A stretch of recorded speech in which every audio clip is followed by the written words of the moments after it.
Good morning friends, welcome back to my channel Shilpi's ফ্যামিলিতে আরেকটি নতুন ব্লগে তোমাদের সবাইকে অনেক ওয়েলকাম করছি। হ্যাঁ, অনেকটাই সকাল আজকে না। আমি এই যে ভয়েস ওভারটা দিচ্ছি, জানো না তো ভিডিওটা অনেক লেটে পৌঁছাবে, কারণ ভয়েস ওভারটা আমি এসে দিচ্ছি। পাশের বাড়িতে একটা আন্টিদের বাড়িতে নেমন্তন্ন ছিল, সেই ভিডিও তোমরা কালকে পেয়ে যাবে। তো তাদের বাড়িতে গেছিলাম, তো আস্তে আস্তে না অনেকটা লেট হয়ে গেছে, আর ঘরে এসে সব কিছু ম্যানেজ করে ভয়েস ওভার দিতে দিতে লেট হয়ে গেছে। তো চলো, সকাল থেকে তোমাদের সাথে নিয়েই ব্লগটা স্টার্ট করেছি, দেখতে থাকো, আশা করি তোমাদের ভালো লাগবে।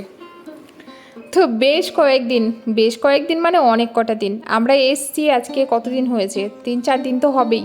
তার মধ্যে কিন্তু ঘরে মাছ হয়নি, আর আজকে মটন নিয়ে চলে এসছে।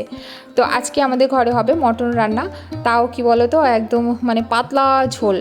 রিসেন্ট আমার হাতের মাংসটা নাকি খুবই ভালো হচ্ছে, আর সেটা পাতলা ঝোলটা খুবই ভালো হচ্ছে। আমি না খুব পাতলা ঝোল করতে পারতাম না, তো রিসেন্ট বলছে খুব ভালো হচ্ছে। তো সব কিছু সেরে সুরে একদম চলে এসেছি, দেখো স্নান টান সেরে রান্নায়। আর এখানে রান্না করব আজকে হচ্ছে মটন। আর দেখেছো মানে কাঁচা লঙ্কাগুলো যেগুলো পেকে যায় সেইগুলোই দিচ্ছি আমি, আর একদম পুরোটাই কাঁচা লঙ্কাই করব রান্নাটা। তো যেহেতু পাতলা ঝোল হবে, একটু আলুও দেবো। আলুগুলো অল্প আঁচ করে করে করে করে অনেকক্ষণ ধরে ভেজে নিয়েছি। তারপরে ভেজে নিয়ে তারপরে এই যে এখানে দেখো দিয়ে দিয়েছি মানে তেজপাতার মধ্যে তারপরে দিলাম পেঁয়াজটা বেশ লাল লাল করে ভাজা হবে। তারপরে কিন্তু আমি ওই যে পেস্টটা করে নিয়েছি, আদা রসুন আর হচ্ছে গিয়ে কাঁচা লঙ্কা। তবে আমি আদা রসুনটা খুবই কম দিয়েছি, কাঁচা লঙ্কাটা বেশি দিয়েছি। একটা গোটা টমেটো মানে একটু কুচিয়ে দিয়ে দেবো। তো অল্প আঁচ দিয়ে মশলাটা ভাজবো। আমি জানো তো, তবে নিরামিষ রান্নায় একটু আঁচটা লো রাখতে হয়, আর সবসময় আমিষ রান্নায় কিন্তু আঁচটাকে বাড়িয়ে দিলে রান্নাটা টেস্ট বেশি আসে। যাই হোক, তবু মশলা কষাতে গেলে একটু অল্প আঁচে করলে কি বলো তো, কড়াইটা ভালো থাকে, পোড়ে কম। তারপরে হচ্ছে গিয়ে মশলার কালারটাও কিন্তু বেশ থাকে। হ্যাঁ, কাঁচা লঙ্কা রান্না করব আমি, একটুখানি লঙ্কা দিয়েছি, তোমরা দেখেছো মাংসের কালার দেখবে কি আসে, মানে একদম আগুনের মতো। লোকে ভাববে যে ওরে বাবা লাল লঙ্কা দিয়ে বোধহয় ভরে ফেলেছে। আর মাংস আমরা আবার একটু ঝালঝালি ভালোবাসি, সেটা তো তোমাদের আগেও বলেছি। তোমরা অনেকেই আমাকে কমেন্ট করে বলো যে তোমরা প্রচুর লঙ্কা খাও। হ্যাঁ, লঙ্কা খাই, তবে সেটা কাঁচা লঙ্কা। আর মটন নিয়ে এসছে প্রায় 1.5 কিলোর মতো। তো 1.5 কিলো মটন আমাদের লাগবে না গো, তাই ভাবলাম কি বলো তো 500 মতো তুলে রাখি, নেক্সট আরেকদিন করতে পারবো। আজকে বরং এইটুকুই করি।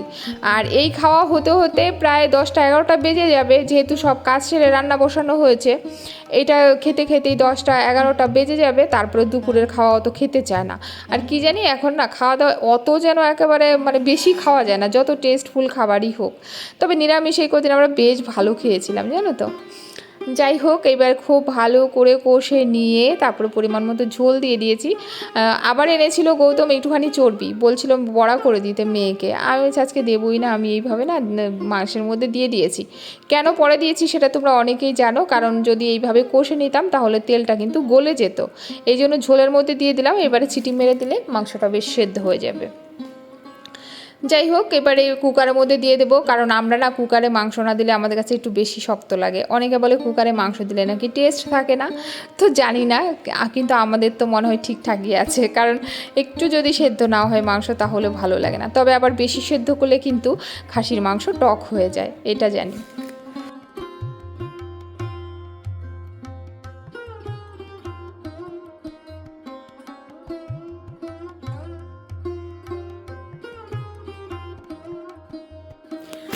তো এই দেখো, বললাম না এই যে উপরের তেলটা না আমি কিছুটা কিন্তু বাটিতে তুলে ফেলে দেবো। কেন বলো তো, এই তেলটা খাওয়া ক্ষতি হবে এই যে এইভাবে। তাও কি ঝোল যেন একটুও না যায়, একদম অল্প করে করে করে এই যে উপরের তেলটা আমি সবসময় এটা করি। জানি না তোমরা কারা কারা করো, কারণ এগুলো তো সব পেটেই যাবে। তার থেকে উপরের তেলটা যদি আমি ফেলে দিই, ক্ষতি তো কিছু নেই। আর এটা তো মশলা টশলা কিছু যাচ্ছে না। এরকম করে আমি কিন্তু সবসময় খাসির মাংসের এই উপরে যদি ঝোলের এরকমভাবে মানে ভেসে থাকে না, সেটাকে আমি এরকম ফেলে দিই। অনেকটা ফেলেছি, তারপরেও দেখো অনেকটা লাল রয়েছে।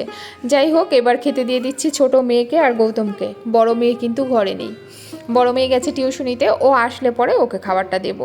বললাম না আজকে খাওয়া সকালেরটাই করব কি দুপুরেরটা এক সমানে হয়ে যাচ্ছে। এইদিকে আবার ওই যে উচ্ছে ওইভাবে ভালোবাসে বলে আবার একটু মশলা দিয়ে উচ্ছেটাও ভেজে নিলাম মানে। আর এইদিকে হচ্ছে টমেটো পুড়ে ওইটাকে বেশ শুকনো লঙ্কা আর পেঁয়াজ দিয়ে মাখবো। গৌতম খুব পছন্দ করে, ও খেতে চেয়েছে। আর ডাল আজকে করব না, ডাল অলরেডি রয়েছে, যার জন্য ডাল আজকে করব না, সেটাকেও একটু গরম করে রেখেছি। আর এই যে দেখো টমেটো সুন্দর করে পুড়ে নিয়েছি। এবার গ্যাস ট্যাসগুলো পরিষ্কার করে এখন এগুলো সব কাজগুলো সেরে তারপরে কিন্তু যাব খেতে। আমি এখনও খাইনি, খালি আমি খাইনি, বড় মেয়ে খায়নি, গৌতম খেয়েছে, ছোট মেয়ে খেয়েছে।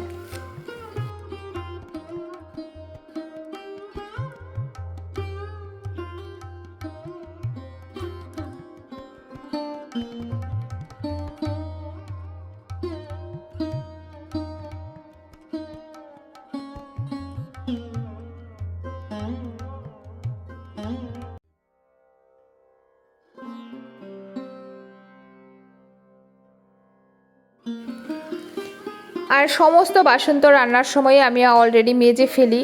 সকালে যা খাবার দাবারের পরে বাসন বেরোয় সেগুলোকে একদম পরিষ্কার করে রান্নাঘরে গ্যাস ট্যাস একটুখানি পরিষ্কার করে তারপরেই দুপুরের রান্নাটা বসাই। এই জন্য তোমরা খেয়াল করবে আমার রান্নার পরে কিন্তু বেসিনে তোমরা বাসন পাবে না। কড়াইটাও কিন্তু দেখো মোটামুটি অনেকটাই সাফ হয়ে গেছিলো, খালি লাস্টে একটুখানি মানে পরিষ্কার করলাম। কারণ কি আমি অলরেডি করে রাখি, সঙ্গে সঙ্গে যদি গরম গরম কড়াইটাকে না ওই ধোয়া হয় না, তাহলে না তাড়াতাড়ি করে কিন্তু তেল চিটচিট ভাবটা সেরে মানে উঠে যায়। এই জন্য আমি গরম থাকতে থাকতে আমি কি করি, একটা মানে গরম অবস্থায় ন্যাকড়া দিয়ে ধরে রেখে তারপরে মেজে ফেলি। এইরকম কীর্তি করি, যেগুলো আর কি কিছু গোপন মেয়েদের কিছু টিপস থাকে আমরা করে থাকি নিজেদের কাজের সুবিধার জন্য, সেইগুলো বরাবর আমি প্রয়োগ করেছি। তবে হ্যাঁ, এখন একটা জিনিস তো শুনতে পারি, যেমন আজকে তোমাদের ভয়েস ওভার দিচ্ছি, তখন কালকে একটা আন্টির বাড়িতে, সেই ভিডিওটা তোমরা পাবে, একটা আন্টির বাড়িতে গেছিলাম, তো উনি আমাকে খুব ভালোবাসে, ওদের বাড়িতে গেছিলাম।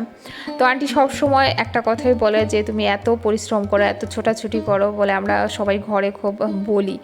তো দেখো আমরা মেয়েরা একটু প্রশংসা পেলে আমরা কি আনন্দ পাই না। আমার তো খুব ভালো লাগছিল, একটা বয়স্ক মানুষ উনি আমাকে এতটা ভালোবেসে বলছিল যে তোমার পরিশ্রমটা আমাদের চোখে পড়ে, দিন রাত যে বা এদিক দিয়ে যাও, তারপরে এই যে ঘরে এত কাজ করো, তো আমার খুব ভালো লাগছিল। কেউ প্রশংসা করে দিলে একটুখানি দেখবে, সেটা তোমার মুখ রক্ষার জন্য হোক বা তোমার মন রক্ষার জন্য হোক, কত ভালো লাগে না? খুব ভালো লাগে। বিশ্বাস করো, সারাদিন পরে যে তোমরা বলবে মনে মনে দিদিভাই তোমার তো কিছুর অভাব নেই, তাহলে তুমি এই যে সারাদিন পরে এত পরিশ্রম, এই যে 3-4টা চ্যানেলে খাটো, আমি এই ব্লগিং চ্যানেলটা করি শুধু তোমাদের ভালোবাসার জন্য।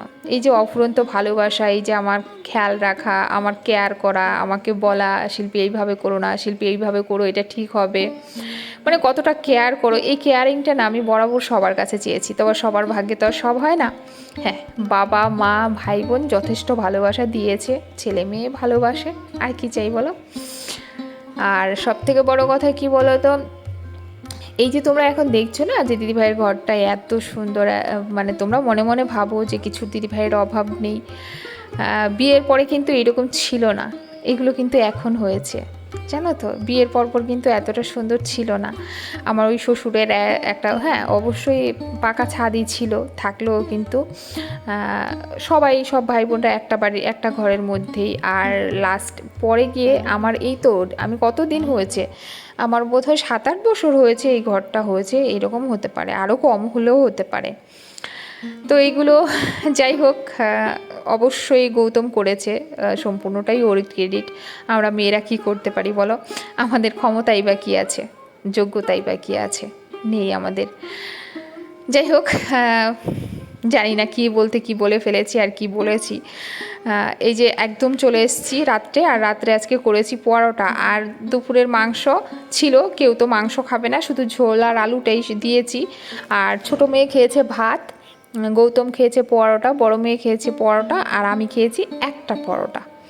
এই হচ্ছে আজকে আমাদের দুপুরের মানে ডিনার এই দিয়েই হয়েছে। আর পোয়ারোটা কিন্তু আমার মিষ্টি দিয়ে ভাল লাগে, আবারও একই কথা কতবার তোমাদের বলি, এর আগেও অনেকবার বলেছি, পরোটাটা আমার মিষ্টি দিয়েই ভালো লাগে। আর পরোটা করলে দেখবে তোমার আমার ঘরে যাই থাক না কেন, আমি সুজি বা সেও কিছু না কিছু করব, শ্যামাই কিছু না কিছু আমি রান্না করব, এটা আমার অভ্যাস, নয়তো আমি পরোটা খেতেই পারি না, সে লুচি বলো পরোটা বলো। আর খুব সুন্দর করে অল্প আঁচ করে করে আঁচ করে ভেজেছি। আমি পরোটা ভাজি কেমন বলো তো, অবশ্য ওর ঠাম্মির কাছ থেকেই শেখা। উনি কেমন একটা ভাজে বলো তো, নরম হবে আবার একটুখানি মুচমুচে টাইপের হবে, কেমন একটা জানি বলবে মুচমুচে আবার নরম, মানে কেমন একটা সফটনেস তো থাকবে, তার মধ্যে একটু কড়া কড়া থাকবে। এই যে আজকে পরোটা, সুজি আর মাংসের ঝোল, মাংস খায় না রাত্রে কেউ, আজকে তাও জবরদস্তি আমি ঝোলটা দিয়ে খেয়ে নে, আলুটা দিয়ে খেয়ে নে। তো গৌতমকেও দিয়েছি, বড় মেয়েকেও দিয়েছি, আর আমি তো সুজি দিয়ে ভালোবাসি, পরোটা হলেই সুজি। আর ছোটো মেয়ে ভাত খেয়েছে মাংস দিয়ে। তো খাওয়া দাওয়া সবার কমপ্লিট। হ্যাঁ, তবে দুজন খাচ্ছে এখনও শেষ হয়নি, কারণ টিভি দেখছে আর খাচ্ছে, তো এখন কটা বাজায় সেটা দেখার বিষয়। তো ওর জন্য তো ওদের জন্য আমি আরই থাকবো না, যা বাসন বেরিয়েছে ওদের বাসনটা রেখে আর যা বাসন বেরিয়েছে সমস্ত কিছু ধুয়ে খাওয়া দাওয়া কমপ্লিট করে রান্নাঘর পরিষ্কার করে সব জল টল ভরে তারপরে আমি একদম চেঞ্জ করেও চলে এসেছি। ক্রিমও মেখে ফেলেছি, তোমরা হয়তো দেখতে পাচ্ছ। ক্রিম টিম মেখে একেবারে ফ্রেশ হয়ে চলে এসেছি। তো এখন ওই ঘরে যাব, গিয়ে শুয়ে পড়বো বলতে না, একটু মোবাইল ঘাঁটবো, তারপরে রান্নার ভিডিও এডিট করব, এগুলো করতে করতে করতে করতে 1টা-1:30 বেজে যাবে, তারপরে ঘুমিয়ে পড়বো। তো চলো আজকের মতো ভিডিওটা এই পর্যন্ত এন্ড করছি। সবাই ভালো থাকবে, সুস্থ থাকবে, দেখা হবে একটি নতুন ব্লগের সাথে। ততক্ষণে সবাইকে গুড নাইট, শুভরাত্রি, অনেক অনেক ভালো থাকবে, টাটা।